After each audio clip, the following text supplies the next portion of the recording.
I'd like to thank the Tufts University, Alan, of course, and the Tufts Elephant Conservation Alliance, who've invited us so graciously over here. And today's talk is going to be about the multidisciplinary approach to support conservation, elephant conservation and welfare in India that Wildlife SOS does. And it's going to give us some opportunities maybe for all of you to think about research challenges that we have in the ground and something that you might want to consider in the future to look at transdisciplinary research, outreach, teaching, etc., that can help advance elephant conservation. And I just learned from Alan that you actually have some scholarships and they have internships that they send students on. So that's a great opportunity for you guys over here. And due to the paucity of time today, I'm really not going to go into the history and the background of Wildlife SOS, and I would encourage you to go to our website when you have a chance. It's wildlifesos.org, and take a look. And we've been in the space for over 30 years. And like Alan said, I started Wildlife SOS in 1995 with another co-founder. And it's been a long time. It's also, I hope this thing works. Perfect. So it is also my first time in Boston here today, and you have a great university campus. I didn't realize that Boston is known for baked beans, Red Sox, and tea parties. So, and you know, chai is a big part of India, and I think that's something that we have in common with Boston. That we said goodbye to the British a little later than Boston did. But I'm going to be talking about Asian elephants and our work there today, and I thought you might enjoy seeing this opening slide. It's a drone video of some of our elephants at the Wildlife SOS Elephant Conservation and Care Center that we've created in India. And this group of elephants, we call them the munchkins. We have 3 of them, and you know, much against the request and the pleading of our caregivers, these elephants went into the river and did not come out till 8 p.m. at night. So our caregivers had to camp on the riverbanks and then help get these animals back.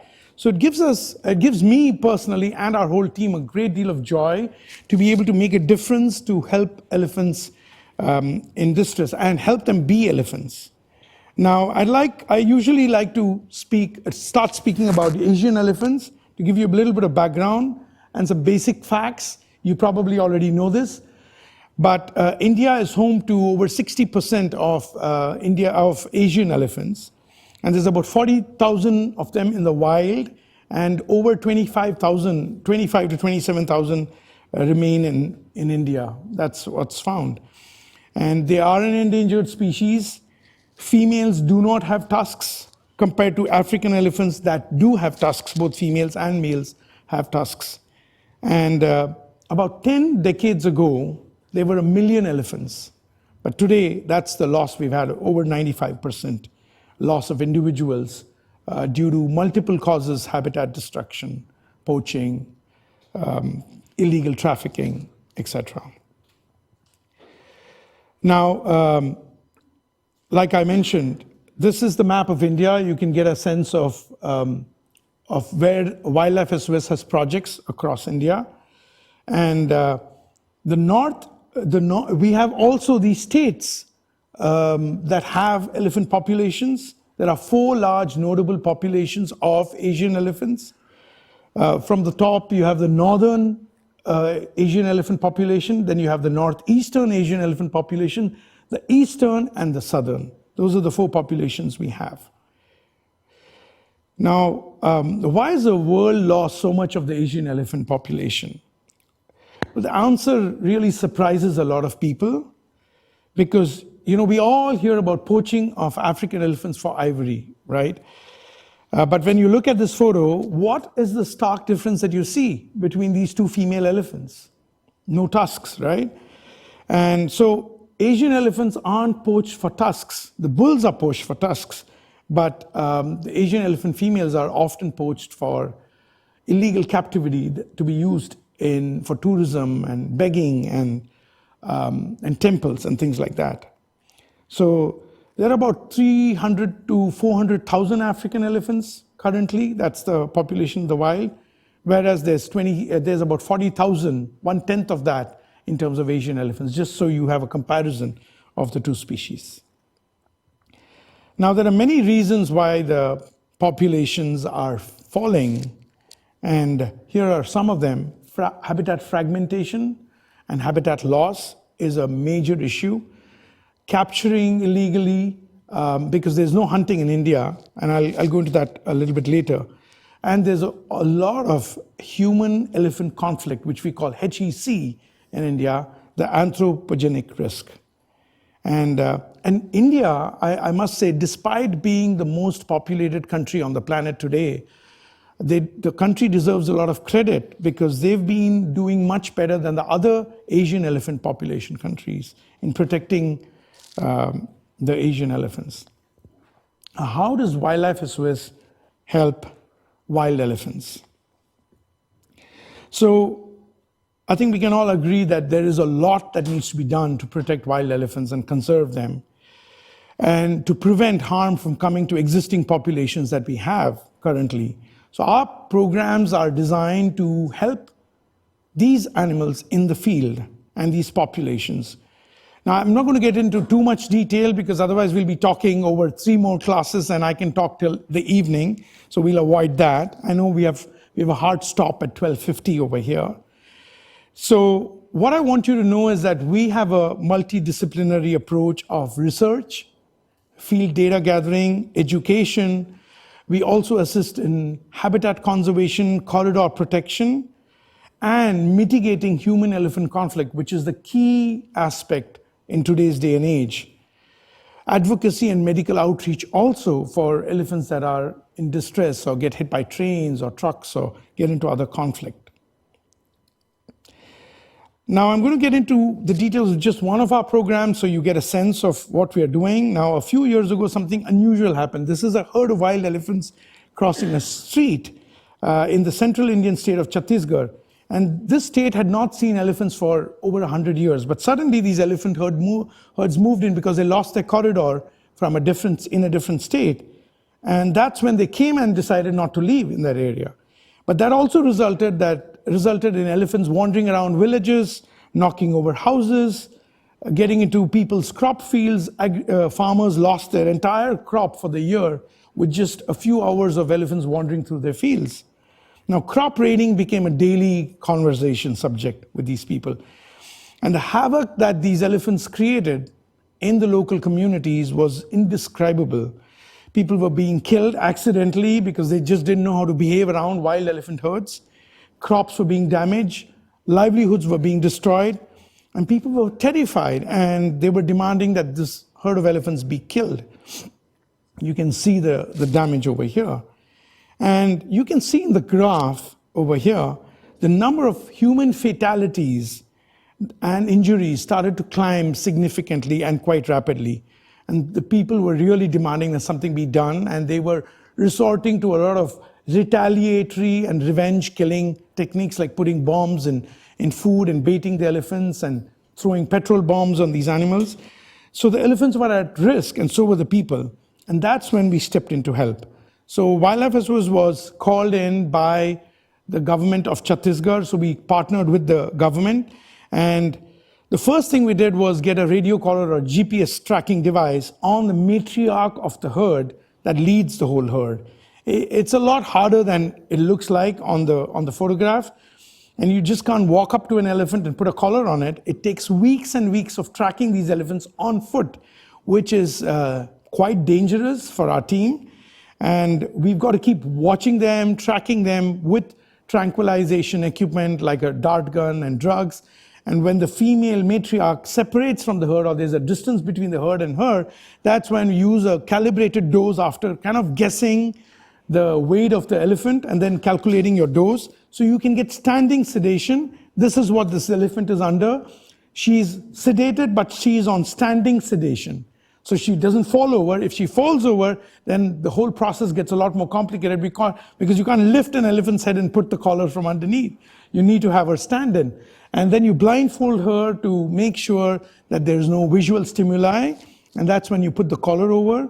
And this helps us track elephant movement, gather valuable data on home ranging, movements, and also keep an idea on how they're moving towards which villages they're moving. Now, this was a constant threat to our team, that the herd was around us, and so we had to have team members that were watching around so they wouldn't get ambushed by the other members of the herd. Now, once the collar was on the elephant female, we could then track them. Can you see the collar on her? It's the white bump on the last one. So she was the one, and here's some drone footage of the herd of elephants with the collar. And this was a game changer for us because we were now able to identify where this herd was going and what the direction of movement was.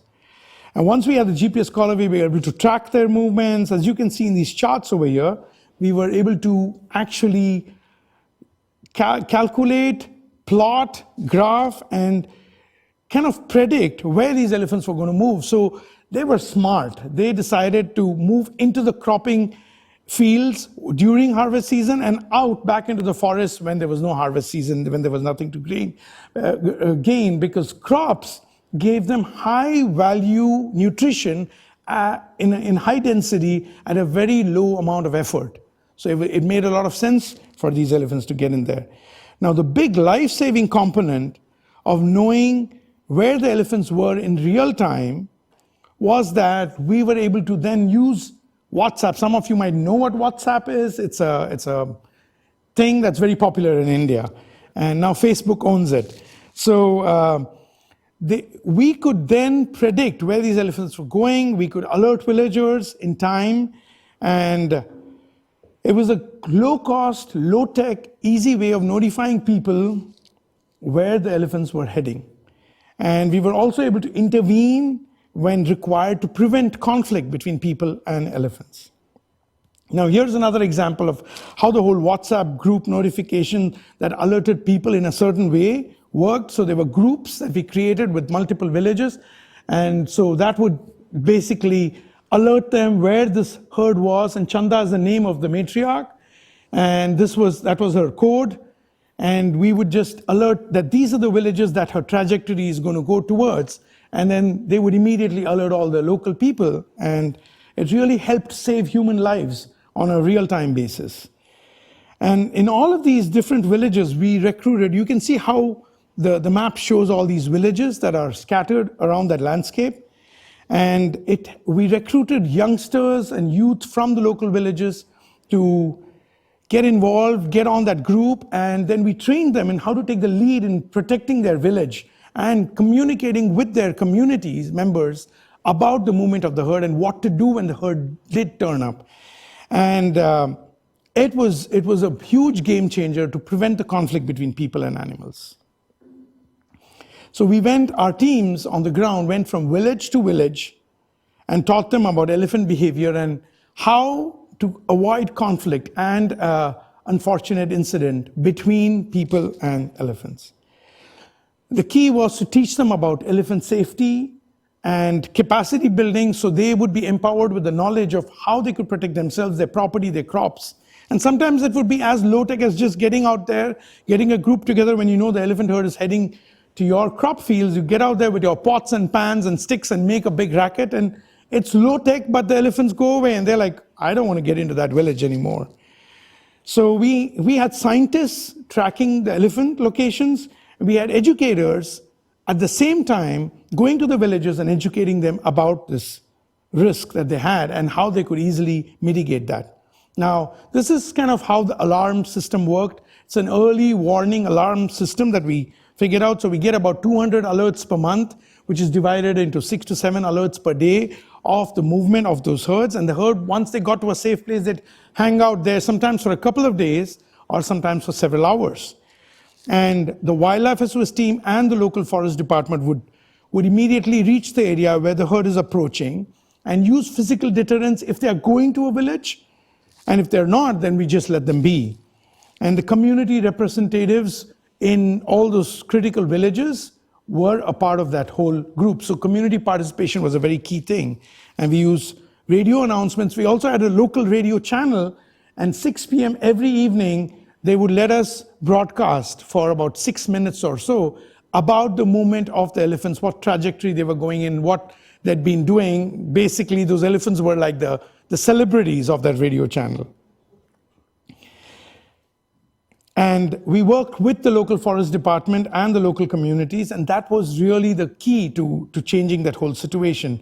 The government's involvement and the people's participation made this whole effort sustainable in the long run. Now, to allow for coexistence of humans and elephants in the central Indian state of Chhattisgarh, and also the neighboring states that the elephant would continue to move into, we had to kind of foster a longer coexistence plan. We had to determine long-term solutions to human-elephant conflict that would reduce human fatalities as time would move on, and ensure that we had elephant conservation, but since it was a fragmented landscape, it was going to be incredibly challenging for us. And there were silos, there were islands, and the elephants had to kind of move through villages, move through fragmented habitat to get from one feeding area to another, or get to water access.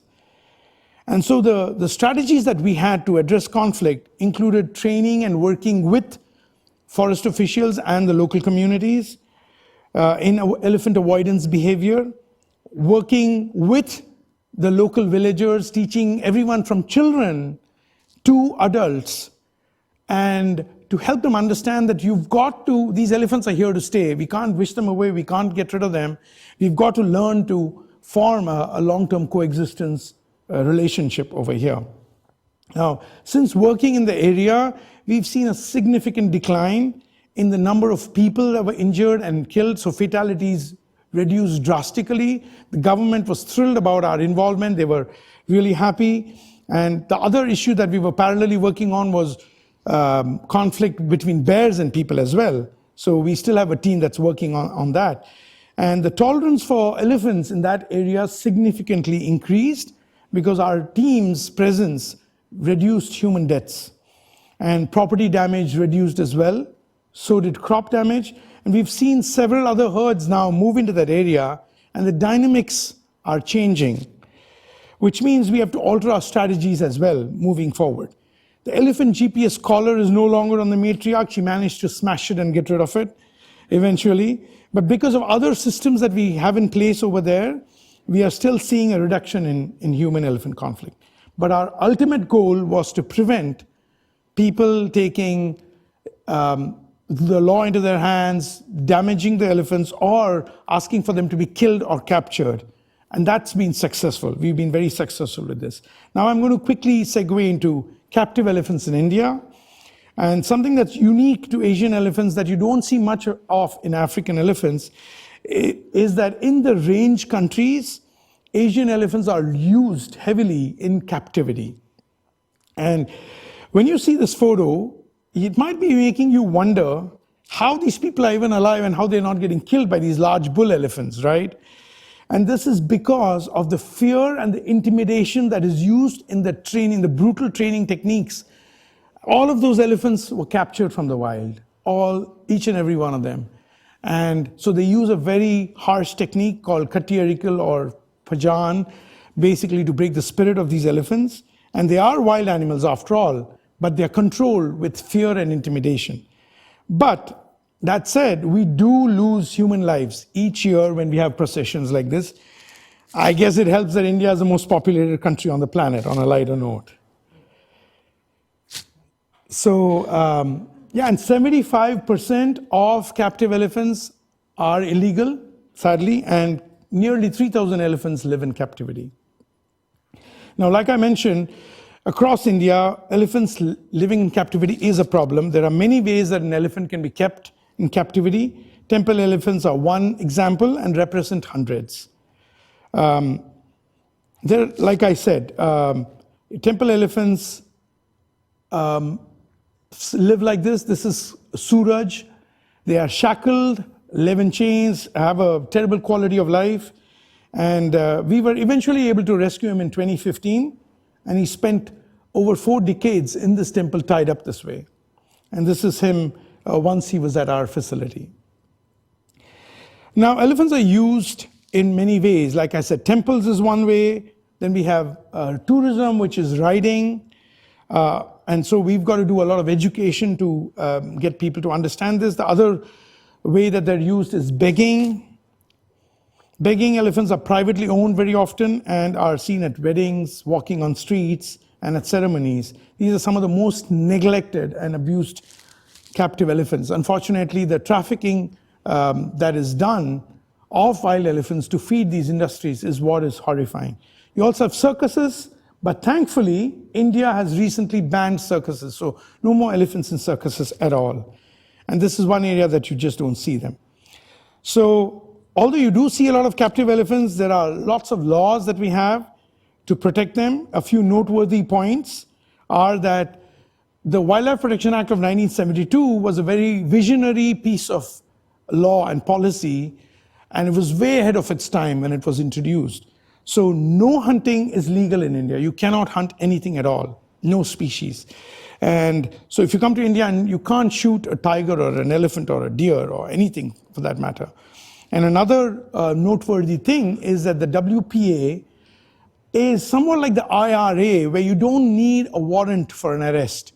And you can, if you have suspect someone has contraband, wildlife products, or they own animals illegally, then the authorities have the power to go in and do a search and arrest and seizure. So it's a very visionary and a progressive law.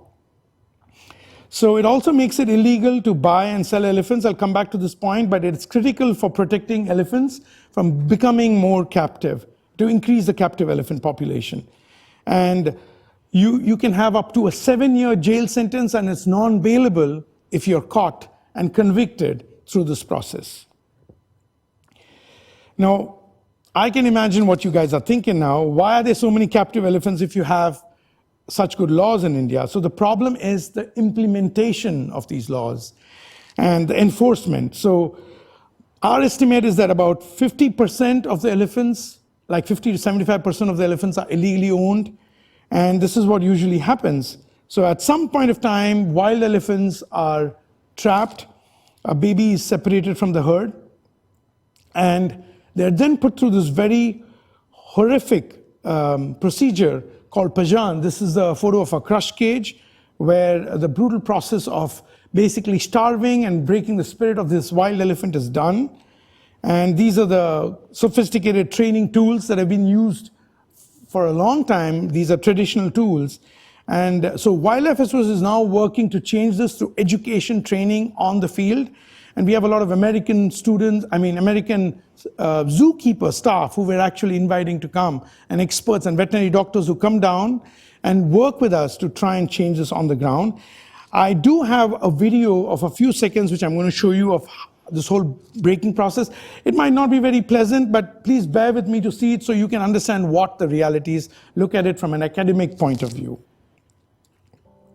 I'll just show just a few seconds, but this is kind of what these elephant babies go through. They're separated from their mothers. The mothers sometimes die through the whole process.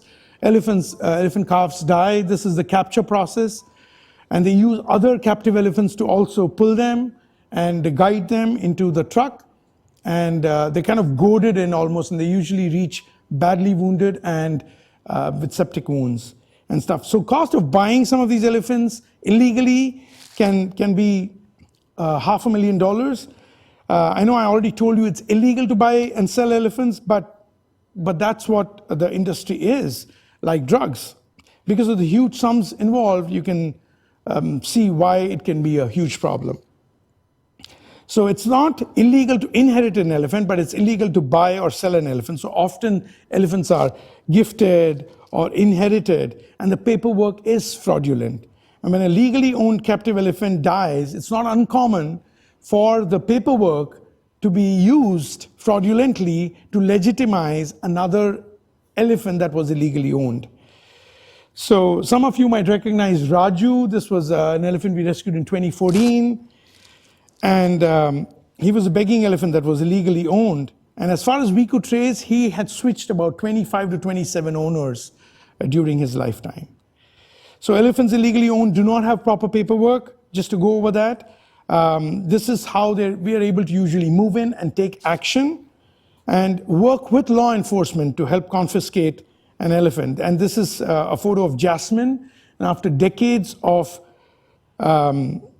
elephants begging elephants, like Jasmine, being in the capital of India, which is New Delhi, we were finally able to get every single elephant off. And Delhi is free of any captive or begging elephants. She was confiscated over 3 years ago, and there have been no more elephants in Delhi. So that is a huge victory for elephant conservation and for law enforcement. Now, this is where a lot of our investigative work comes in. Our investigators work on the ground, get valuable intelligence about elephants that are being trafficked, moved about. And I'd like to show you this elephant. This is Zara. We eventually rescued her, but notice her ankylosis. She's got severe joint issues. She's debilitated, terrible body condition. The body conformation is horrendous and stunted, severe pain, all caused by veterinary neglect, of course, and the fact that she was in illegal ownership. So how are we helping captive elephants? So we work with law enforcement, like I mentioned. We help them facilitate confiscation, and then we get the transportation permits organized, and then help detect the fraudulent paperwork and help crack down on that. Sometimes a dead elephant's microchip is excavated by the owners and the elephant mafia from a carcass and then reinstalled into a living elephant. And so that is a huge problem. So we currently have several cases in court where the owners are trying to get some of these elephants back. And we have an illegal elephant cartel or a mafia that is getting more organized. They're well funded, unfortunately, so we've got to kind of battle them. But we have to win these cases in order to support elephant conservation efforts on the ground. So confiscating elephants is a really important aspect of law enforcement. And the fact that Wildlife SOS has created India's first elephant hospital campus enables us to support law enforcement, support elephant conservation, because they now have a facility to bring confiscated elephants to, which they did not. And they would very often in the past confiscate elephants and then give it back to the owner who had it in illegal ownership, despite the fact that it was illegal. So now we can house up to 75 more elephants. We already have 40 in our campus. It is a huge liability, but that's the way we have to go. So it does make it risky for people to keep elephants once we have a facility and the government knows that they can send their elephants to us if they confiscate them. So this does give hope to elephant conservation and also to many elephants that are in need. Now, we do have a bold plan to save 270 elephants, and it includes a combination of multiple disciplines, including research, education, training, outreach, prevention, and conservation effort and education. But outreach, we have an elephant mobile clinic now. It's called Hathi Seva, or in service to elephants. It is out there helping elephants while we're in the process of documenting their paperwork and seeing if we can trip them up and catch them and confiscate or rescue them. And the goal is to help over 100 elephants each year. And if some veterinary students want to come and volunteer or intern with us, we'd be more than happy to have them.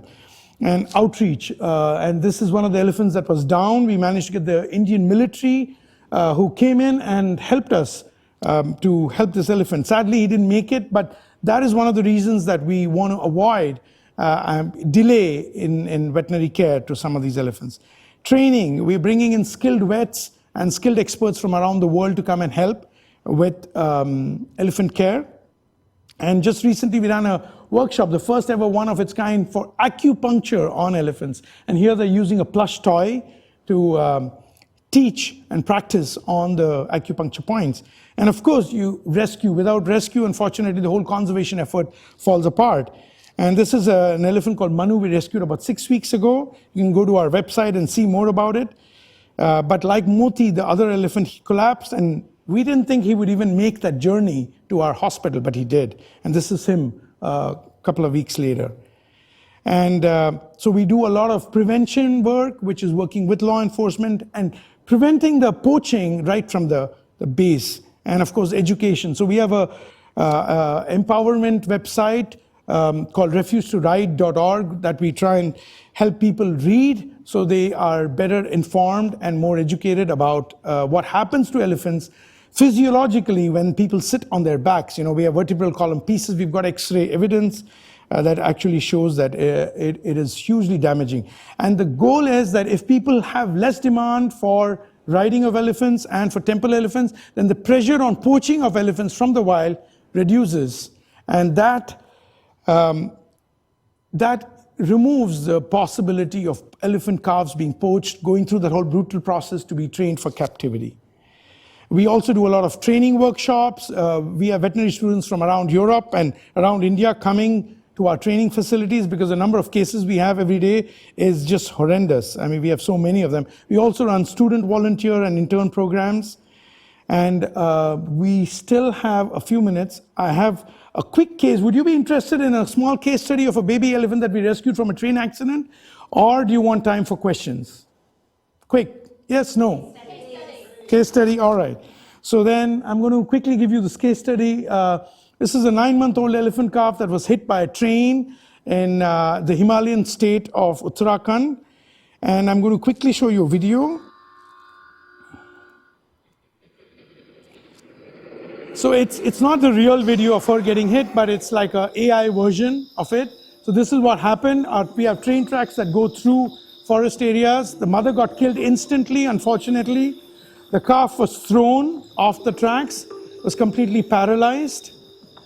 And there was absolutely no way of getting this calf to move. She was completely recumbent, and this is how we found this elephant calf, Bani. She was about 9 months old, and we were able to move her. The impact left her with severe injuries to her spine, hip, leg, rendering her partially paralyzed and unable to stand.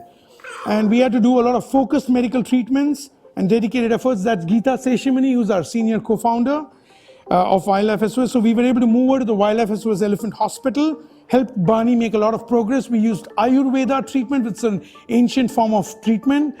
We had to constantly balance her, acupuncture, hydrotherapy, laser therapy, you name it. We tried every possible kind. We used 27 different points of acupuncture.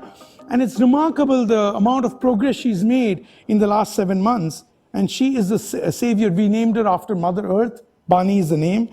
And so we promised we would help her. And she is kind of like an inspiration for elephant conservation in India for us. And she's now able to walk, although she is going to be crippled all her life. She still drags her right foot. There still is limited motor function over there. She continues to receive the best possible care at our facility. And here are some videos of her at the facility.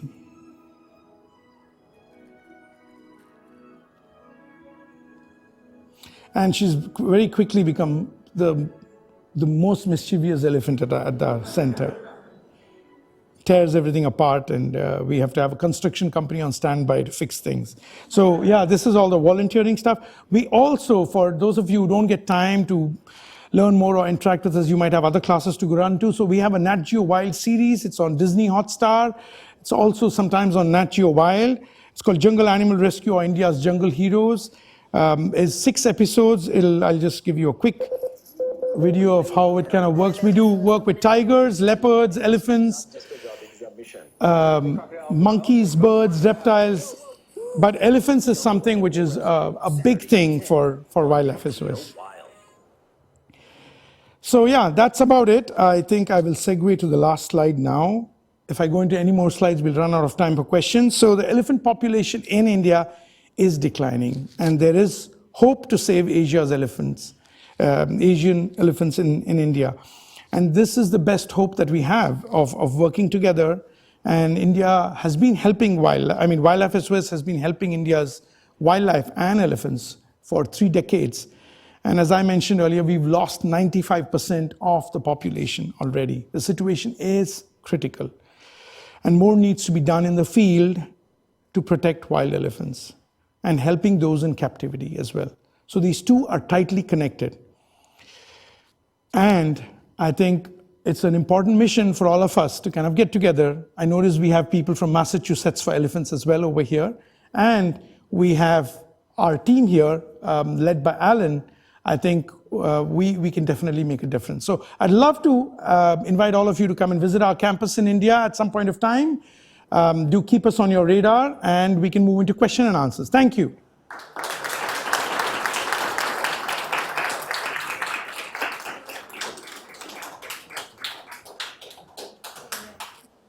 Questions? No questions. That's great. Oh, okay. Go ahead. So whenever you guys have to confiscate an elephant and you take it to your animal hospital, what is the transportation like? Is it like a huge truck or? We have a specific elephant ambulance. I took it out of the slide because we were short on time, but we actually designed and built an elephant ambulance specifically for this purpose. And it's got a lot of features, reinforcement, so the elephant can't kind of wobble it and turn it around and stuff. But yeah, we do have that. If you go to our website, you might see it. Go ahead. Just wondering, for the elephant mafia that you were talking about, how are they getting their funding to house these elephants and kidnap them in addition to what you guys need for? Isn't it always surprising how the drug mafia and any cartel has more money than law enforcement? They're always 10 steps ahead, aren't they? So they do a lot of, when they do a lot of trafficking of elephants, you have transactions that are illegal. So they are out of the tax purview. These people, it's funny how every time we found illegal wildlife trafficking mafia, they also seem to have deep connections with gun running, with drugs. And so we've gone to the police and said, well, these guys are trafficking wildlife. And they'll be like, yeah, we've already caught them thrice last year for guns. So it's so fascinating. It's something that has never ceased to fascinate me, how these layers just stack up on top of each other. But yeah, it's sad that they have a lot of money, access to resources that law enforcement agencies often don't have, and they work outside of that whole area. So, they can do what they like. We've had some complicated issues as well. And, they've even kidnapped elephant owners and try to kind of frame me for that kidnapping and stuff like that. So yeah, we've had some challenging situations in the field. I won't go into too much detail. This is being recorded, so. We have only 5 minutes more, so any more questions? Go ahead, please. How do you convince temples to give up their herds given the religious and cultural significance? It is not easy. A lot of them either give up because there is a lot of pressure, they have illegality, and that's been proved. They know that they will be very embarrassed in front of the devotees. Thousands of devotees will know, and you blow the lid on the top, blow their cover, that they have been doing this illegally, what they've done, the brutality gets exposed, or something like that. And they understand that this is absolutely wrong, and they know that they will be convicted for it. So you've got to bring in multiple enforcement stuff, plus sometimes speaking with the religious heads help. But it's not an easy task at all. So we've only had a handful of temple elephants rescued, but it helps that temple elephants are also used for begging. So if you find them anywhere where the paperwork is confirmed as being fraudulent or illegal, then it makes it possible. We've had situations where we got intelligence about a temple elephant that's being used for begging, but also was being trafficked across state borders. So we were able to get our investigators into the field, stop that elephant, confirm the microchip, and that microchip belonged to an elephant that died 12 years ago. And so it takes a lot of research and a lot of historical digging up to find this, but, and forensic investigation sometimes to be able to prove these things. But yeah, does that answer your question? Yeah. But it's not easy. It'll take us a long time to get there. The fact that, this is complex. Go ahead. Have you tried at all for an elephant conflict using beehives? I know it's been seeing if it works or not. So I wanted to question. I'm sure it works, but like I explained, the habitat is so fragmented that in order to get those beehive fences, into these village crop areas is quite complex. It requires a lot of resources, focused, laser-focused resources to be able to train the local people. You don't want the whole village being, driven out by a swarm of bees. So we kind of have to get that specialized area. But yeah, that's an area we would love to try, and maybe you guys can come and help us with that. Maybe next destination for someone. Excellent. Any more questions? There's questions online. Oh, go ahead, please. Okay. First is, I love your show. Thank you so much for being here. What was your favorite animal rescue, and how's Kalpana? Okay. Kalpana is well, and whoever's asking that question should definitely plan to come to India and see her. And my favorite rescue, I have so many. I don't know, the ones I was shot in is probably not my favorite, but I think Kalpana's rescue was probably one of my top favorite ones because it was challenging, but we were able to pull it off. And every rescue situation is different, and it does. Brings its own challenges, and we've got to be willing to roll with the punches as the situation unfolds. So yeah, Kalpana, I would say, is probably one of my favorite rescues. That's it? There's lots more, but I wanted to get to anyone in here first because I'll send these to you. Okay. So that's my email address. You have our website. If you feel, and we also have some staff over here, if you feel you couldn't ask your questions, you want to email us, don't hesitate. If you have no more questions, then we'll move to the online questions. No more? Go ahead. Don't be shy.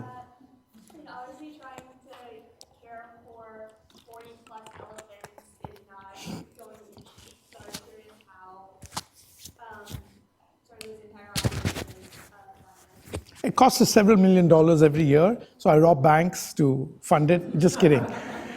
But yeah, it is entirely funded by private donations. So we have a lot of monthly donors, which is the only way that we are able to support this. So it helps us to know, and it can be any amount. People can come in with just $10 a month, but we know that we have those people with $10 a month supporting us, or $20 or $50 or whatever it is. And we also have an online auction that we do every year, end of April. You guys should all come on. It's fun, where you can get trips, holiday homes, elephant memorabilia, and things like that. So yeah, this is really how we also do a lot of grants and stuff, and we have collaborations with several American universities, institutions, zoos, etc. And between grants, private donations, and things like this, that's how, and monthly donors, that's how we keep the operation funded. Does that answer your question? Yes. Thank you. No more questions here, so you can move to online. We have 10 seconds. Oh, sorry. So in terms of human-elephant conflict mitigation, have you ever had a case where your mitigation techniques didn't work because of how stubborn an elephant or how desperate an elephant was for food? I think we've had challenges with mitigation techniques because the people were stupid, wouldn't listen to us, would get drunk and walk out in the middle of the night and get killed. So that, yes, it has failed, and failure is a part of learning and improving your techniques. Yeah. So we realized that we have to handcuff people who decide to drink. No, that would have been ideal, but we didn't end up doing that. But yes, so we got the women in the community to lock the doors from inside, put a padlock on it so they wouldn't let their drunk husbands walk out after dark. So yeah, that was the innovative technique that the villagers came up with themselves. So, but thank you all for coming.